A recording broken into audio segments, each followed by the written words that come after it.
ज्याला कवडीचाही अधिकार नाही. अशोक चव्हाण मोठे का तो मोठा?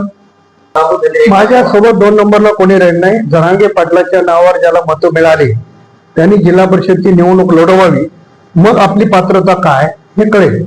कारण कोणाच्या नावावर एखाद्या हवेत मतं मिळाली तर त्याला तो काही हे होत नाही. आणि मला एक सांगा की अधिकृत माणसानं बोललं पाहिजे. ते तालुक्याचे अध्यक्ष आहेत का, जिल्ह्याचे अध्यक्ष आहेत का, पक्षाचे, असं कोणी उठायचं बोलायचं आणि त्याला मी उत्तर द्यायचं तर माझे कार्यकर्ते त्याच्या लेवलचे ते उत्तर देत. तर ज्याला कवडीचाही अधिकार नाही. अशोक चव्हाण मोठे का तो मोठा? मी तर हे सांगितलं की अशोक चव्हाणाला पण अधिकार नाही. हा कोण ना कोण गेला? महायुतीमध्ये देवेंद्र फडणवीस साहेब, एकनाथराव शिंदे साहेब आणि अजितदादा पवार साहेब निर्णय घेतले.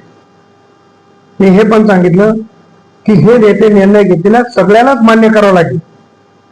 आणि जर समजा स्थानिक लेवलमध्ये कोणात खुमखुमी असेल तर राष्ट्रवादी काँग्रेस तयार आहे. त्यामुळे चिल्लर लोकांच्या संदर्भात बोलत नाही.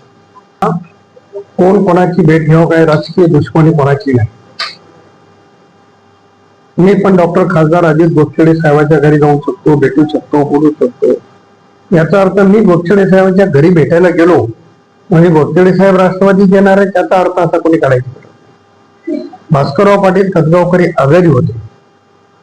1 महिना ते बॉम्बे हॉस्पिटल ऍडमिट होते. त्याच्यामुळे काही मंडळी त्यांचे जे काही संबंध आहेत गेल्या एवढ्या वर्षाचे, त्यामुळे माणुसकी म्हणून लोक भेटायला जातात.